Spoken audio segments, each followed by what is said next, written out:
आपला जवळचा मित्र किंवा सहकारी जेव्हा आपण गमावतो त्यावेळेला सर्वसामान्य नागरिक म्हणून आपण धाय मोकलून रडतो. या कार्यकर्त्यांकडे पाहिल्यावरही तेच स्पष्ट दिसते. हे सगळे कार्यकर्ते ओक्साबोक्शी रडतायत, धाय मोकलून रडतायत. आपण घनिष्ठ मित्र गमावला, आपला जवळचा नातेवाईक गमावला म्हणून पब्लिक फिगर असलेल्या आमदार रोहित पवार असू देत, सुप्रिया सुळे असू देत किंवा मग अजित पवार यांची मुलं पार्थ पवार, जय पवार असू देत, यांना मात्र आपल्या भावनांना आवर घालावं लागतं. तर त्यांची पत्नी सुनेत्रा पवार यांनाही तर पब्लिक फिगर असल्यामुळे आपल्या भावना कोंडून ठेवाव्या लागतात.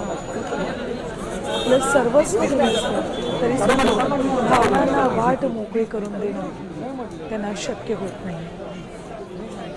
आता तरी कालच्या वेळेला बारामती एअरपोर्टवर सुनेत्रा पवार पोहोचल्या त्यावेळेला किती मोठा आभार त्यांच्यावर कोसळलं, किती दुःख ते आत साठवून तिथे उभ्या आहेत ते स्पष्ट जाणवत होतं.